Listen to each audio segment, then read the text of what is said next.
Hello friends, कैसे हो आप सब। स्वागत है आपका मेरे यूट्यूब चैनल त्योहार भक्ति संसार में। और जैसा कि नाम से ही स्पष्ट है कि मैंने ये चैनल बनाया है त्योहारों के लिए और भक्ति के विषयों के लिए बताने के लिए।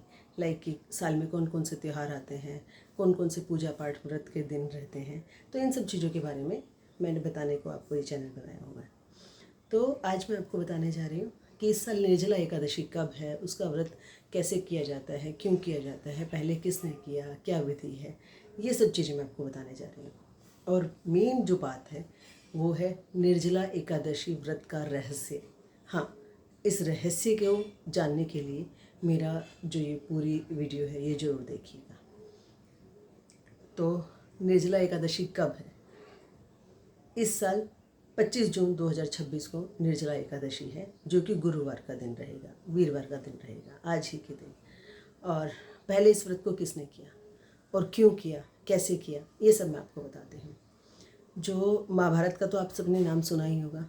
महाभारत में जो भीमसेन थे, भीमसेन, तो उन्होंने एक बार महर्षि वेदव्यास जी से पूछा कि महर्षि मुझे ये बताइए, मैं हर एकादशी का व्रत नहीं कर पाता हूँ, मेरे लिए बहुत टफ है।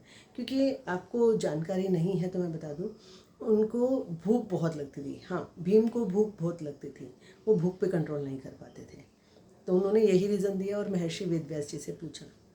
तो महर्षि वेदव्यास जी ने बोला कि मैं तुमको साल की 24 एकादशियों का एक साथ फल मिल सके, सब एकादशियों का मिला के जो फल मिल सके, वो एकादशी है निर्जला एकादशी।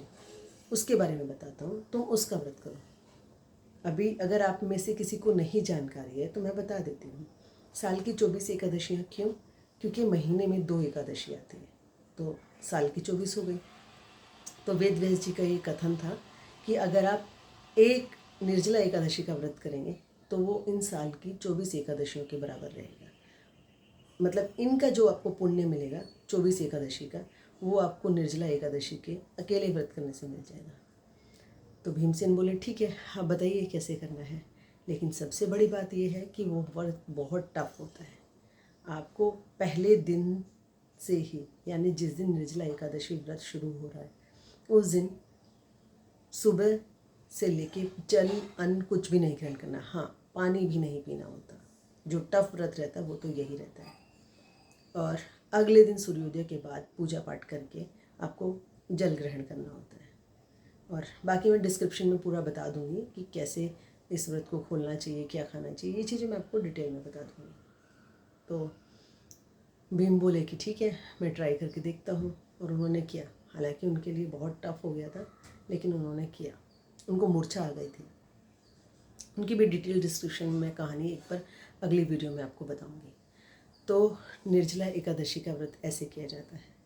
और इसके लिए अगर देखा जाए तो ये हमारा अच्छा है, हमारी धार्मिक मान्यता के अनुसार हमें करना चाहिए, क्योंकि इससे हमें हर तरह का पुण्य मिलता है। निर्जला एकादशी के दिन अगर हम अन्न जल का ग्रहण नहीं करते हैं तो वो हमको एक अलग पुण्य मिलता है, जो महर्षि वेदव्यास जी ने बताया कि आपको 24 एकादशियों का फल मिलता है।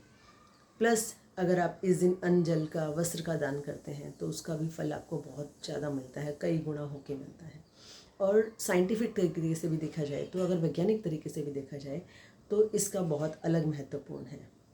क्योंकि वैज्ञानिक दृष्टिकोण से ये चीज़ प्रूव हो चुकी है कि अगर हम फास्ट रखते हैं, व्रत रखते हैं, तो हमारे शरीर के पाचन अंगों को रिलैक्स मिलता है, आराम मिलता है। और उससे जो हमारे टॉक्सिन्स होते हैं, जहरीले विषैले पदार्थ होते हैं, वो बाहर निकल जाते हैं। तो निर्जला एकादशी में तो आपके शरीर के जो भी इंद्रियां हैं इनको, और जो शरीर के पाचन अंग हैं, इनको पूरे दिन का रेस्ट मिलता है। तो इससे आपके जहरीले टॉक्सिन सारे बाहर निकल जाते हैं, ये भी फ़ायदा है। और जो इस व्रत का सबसे बड़ा रहस्य है वो यही है कि ये व्रत 24 एकादशियों के बराबर आपको फल देता है। इस व्रत का बहुत महत्व है। तो आशा करती हूँ आपको ये जानकारी पसंद आई होगी और जुड़े रहिए मुझसे निर्जला एकादशी व्रत की कथा सुनने के लिए। मैं जल्द ही शेयर करूँगी कि व्रत कथा क्या है, भीम ने ये व्रत कैसे किया और कैसे पूर्ण हुआ। तो चलिए, तब तक के लिए विराम देते हैं, मिलते हैं जल्द ही। थैंक यू सो मच, बहुत बहुत धन्यवाद आपका।